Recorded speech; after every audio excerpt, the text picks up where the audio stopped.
Alright guys, we have Raf here with me today and we're going to be doing a tapered brush back. He's been growing his hair out for a minute now, so one thing that I know is that this flow that he's been growing out, I can't just cut off. Now the second thing I need to understand is that his hair is way too heavy. How am I going to be able to keep some of this length without sacrificing much of the length? The weight is what needs to go. The length is going to get restructured a bit, but overall the weight is what's really needing to change. And I'm gonna finish his haircut off with a nice taper so that he has something a little bit cleaner on the sides, and in the back he can rock this mullet.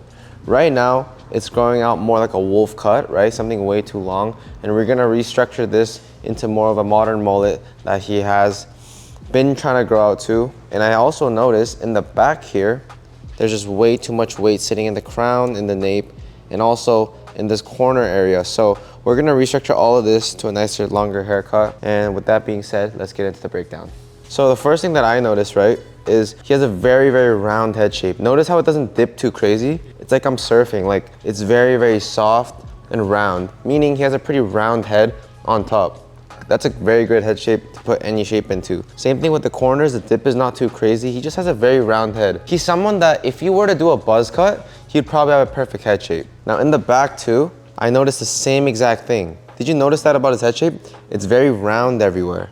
With that being said, I can throw in any shape that I want in this case scenario. It just depends on what shape do I want to throw in order for it to fit my goal of what I want to do, right? The next thing that I noticed, right, is we got to identify Raf's face shape.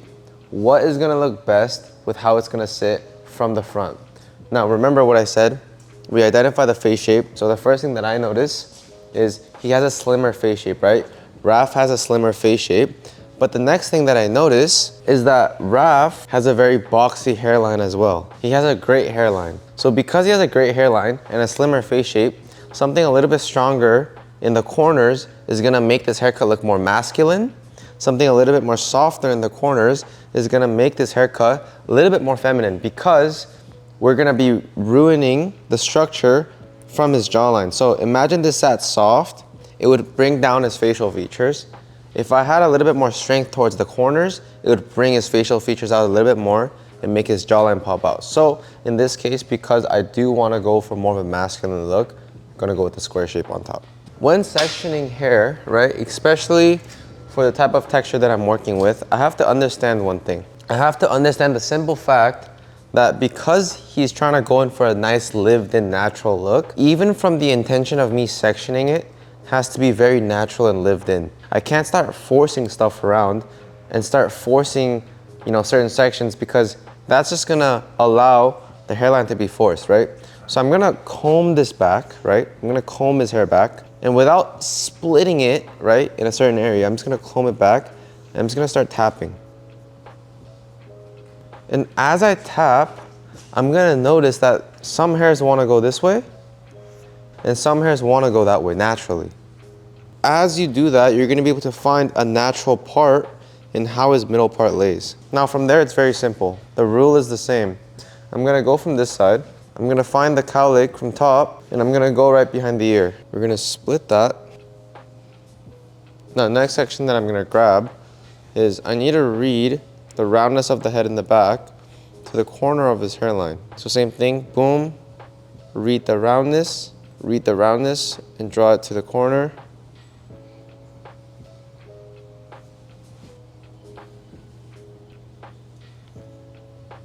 Repeat the exact same steps on the other side.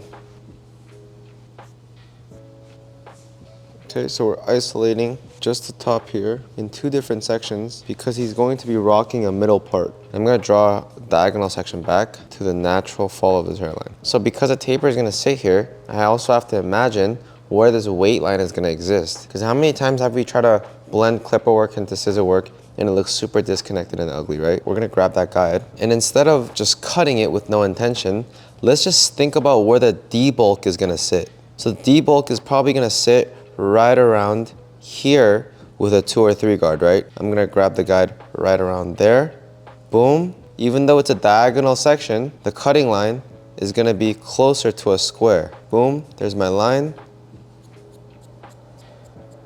Pick it up, okay, follow that through. And that's gonna be my weight line for my clipper work. Next guide through, same section gets over directed. Now what I'm gonna do is I'm gonna over direct this section back to my previous. Now why am I gonna do that? It's so that I can start this buildup of weight and everything can just travel and get a little bit heavier as it travels back. Same thing with this side. Okay, it's getting connected. Third guide through, follow the same exact pattern. And because this is a mullet, as I reach the back, what I wanna do is I'm gonna over direct the same section back to previous. Okay, and as I wanna keep this mullet, I wanna keep this length, right? Grab the hair in the back, and I'm gonna pull up and elevate everything and follow my square line. This way you have something nice and tight and short, and everything at the bottom stays nice and long. Raf has been growing his hair out, right? And I don't want the back to feel too short. And if I graduated everything, he might feel that way. So I'm gonna stop at this corner mark right here because this is where most of his weight is held. And I'm still gonna graduate this nice and tight. Over directing it still back to previous though. Over directing still back to previous. As I get to the bottom, it's gonna get elevated. Okay. So I'm gonna follow the exact same sectioning steps up until this guide right here, this corner mark. So all of this is nice and tight because from the front, we want this to sit nice and tight. But all of this in the back, we're gonna go ahead and layer. So I'm gonna leave this disconnected for now. Same guide, boom. There's my guide, pick that one up. Even though the guide is diagonal, we're gonna cut it square. Okay, we're imagining where the D bulk is gonna sit. My knuckles are tight to the head. My knuckle being tied to the head is gonna be equivalent to like a 2 guard. Over direct this section back to previous as well. Boom, there's my guide, cut. Now, as I travel back to this guide right here, what do I have to remember? So I don't wanna cut it too short because I gotta remember that this is gonna be a mullet still. I'm gonna cut it. We're staying tight still. As I get to the back, I'm gonna elevate it higher.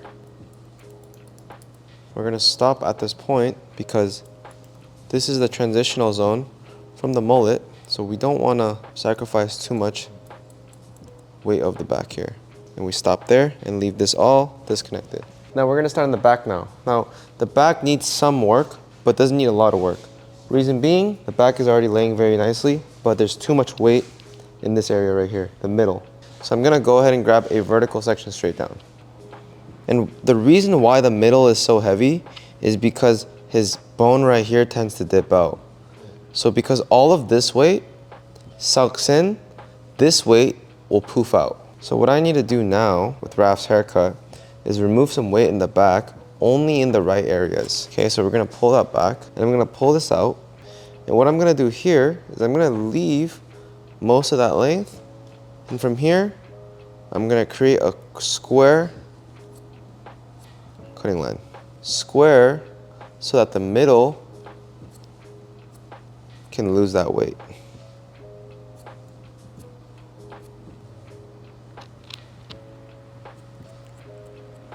Second cutting line through, and what I don't want to do is I don't want to make the middle feel too heavy. So horizontally, I'm gonna go what? Round. I'm gonna go round.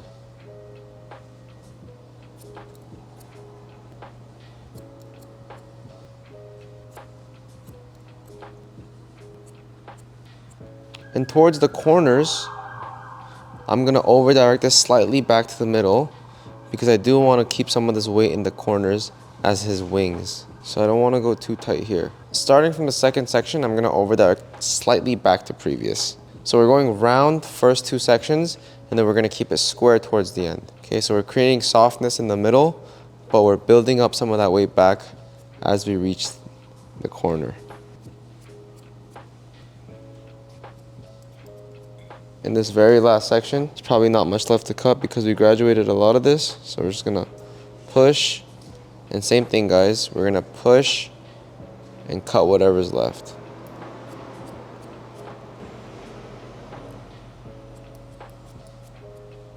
Same thing here.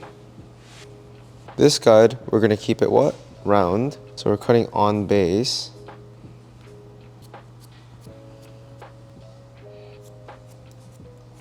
Cutting on base.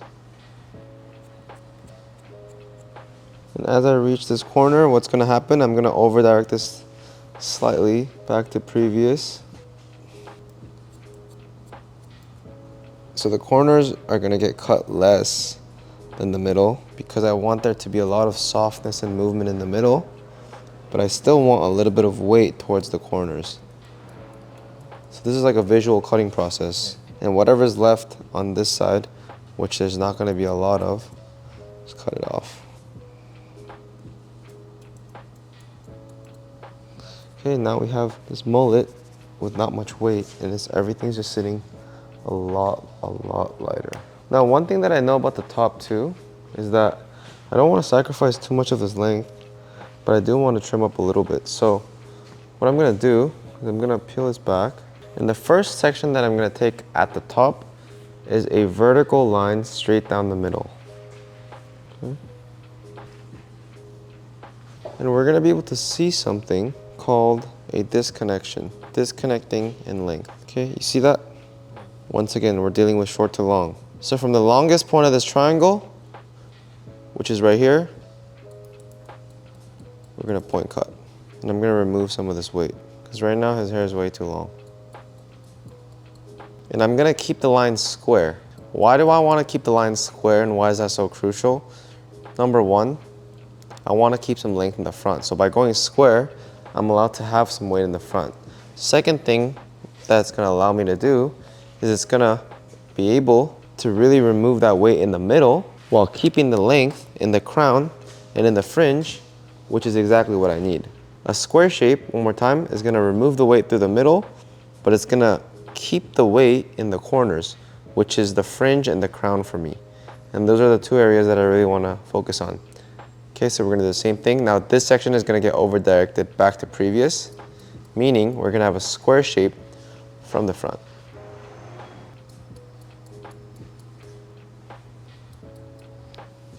Okay, grab everything and over direct it back to previous. And boom, there it is.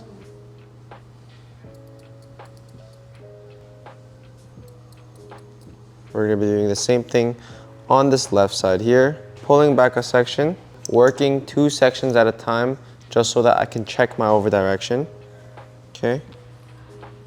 And what I'm gonna do here is I'm gonna be pushing my section into the middle now, because we're on the other side. Okay, so if the other side we were pulling, this time I'm gonna be pushing. Okay, push, check my guide, there's my guide. Pull, check my guide, and I'm gonna point cut, okay, boom. I have about 2 sections left. So one thing that I need to start identifying is, 1, am I gonna keep the disconnection on the top and the sides or not? And 2, am I gonna blend it in? So that's the thought process I'm having as I'm finishing up this side of the haircut. For anyone that likes to use disconnection in haircuts, it's all about taste and feel, because with disconnection, you gotta understand that there's no right and wrong. It's just about, does it look good or not? So I think for every haircut it's different, and for everyone's hair texture it works differently. But you gotta also understand it's all situational, and you can't just blend every haircut in while it's wet. You have to look at it dry, and you kind of have to see how it's gonna be styled and everything, right? Boom, we're finished with the top. So from the front is nice and square because we were over to over direct everything back to previous. Same thing, I'm gonna part it straight down the middle, go with the natural parting, and I'm gonna see this disconnection real quick. Pull it down, look for the disconnection, and because I feel like the choice of length is a little bit heavy towards the disconnection, I'm gonna blend it in just a little bit. So what I'm gonna do is, you see that disconnection? From the shortest part, I'm gonna point cut just some of that disconnection off, and as I get to the front, I'm gonna leave that disconnection longer and longer. The back gets blended in a little bit more smoothly. In the front, we're gonna leave a little bit longer. I know after this step, usually, I would get into pre-styling and drying, But because I want to go for a very lived-in look, and I don't want to have the hairs feel forced in any direction at all, I'm actually going to start off with finishing this haircut off a little bit more wet. So obviously on the sides, I need to dry it up a little bit so that we can taper it in. But with everything else, we're not going to add product just yet.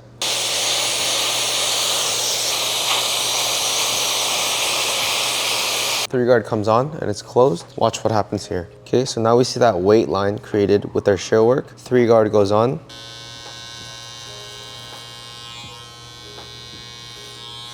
And it blends beautifully into that shear work. No guard closed. Set in my guideline. Half guard goes on, half guard open. Close it up. Okay, and fade is pretty much complete. And from there, you can just detail your haircut.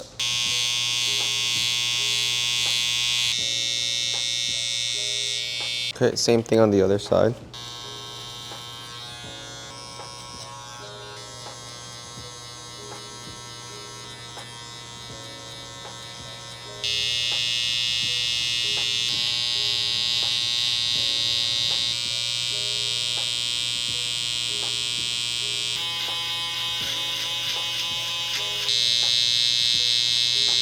I'm just gonna go ahead and feel where it naturally feels a little bit heavier to me.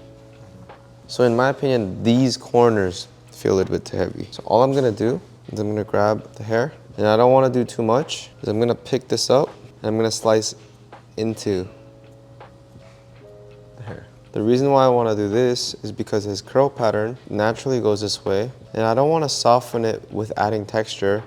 Rather, I literally just want to take off some of that internal weight and call it a day. All I'm going to do now is I'm just going to go in section by section. And this is going to make a big difference when Raf styles his hair at home, because he's really going to be able to feel the roots and feel the shape of his haircut rather than just feeling long length everywhere, right? We want to be able to give him that density where product sits well, you know, he could wear it without product, whatever he kind of wants. The next thing that I want to do is I notice that the line down here is a little bit uneven. I'm going to pull this down and I'm just going to go ahead and touch up some of his bottom line, the feather razor. And I'm going to create a more of a square cutting line. This way there's just more evenness to the rest of that hairline. Now that the haircut's pretty much finished here, before I do anything, I'm gonna go ahead and just hit it with a little bit of water to re-moisturize his hair. Don't wanna work with dry hair at all. Now, for the choice of product, I'm gonna use two different products. For the first product, to have some hold, but also have some shine, I'm gonna use some gel pomade to really kind of almost like lubricate his hair and just have that hold but shine at the same time. So we're gonna start with gel pomade. Okay, so gel pomade, spread it out. And I'm just gonna go ahead and work that into Raf's hair. Scrunch the back, just work it in nicely into Raf's haircut. And I wanna make sure I'm not overdoing anything, because the minute there's too much product in this kind of look, it's not gonna look lived in, right? It's gonna look too forced. So I wanna go for something that looks very, very lived in and natural, with a very subtle hit. Now, I'm gonna go ahead and add a little bit of hair oil into his hair. Now what hair oil is gonna do for me is it's gonna allow me to have a little bit of shine for this haircut.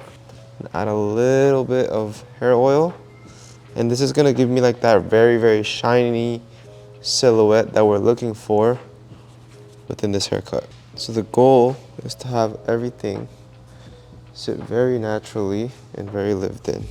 All right guys, so that's gonna wrap up my final demo of this tapered brushback with a modern mullet in the back for Raf. And I feel like this is a look where, You know, the styling is very natural and lived in, so I didn't take 5 to 10 minutes on styling this look. Rather, I try to keep it very simple and something that's replicatable at home so that Raf can have this look and rock it as easy as possible throughout the day.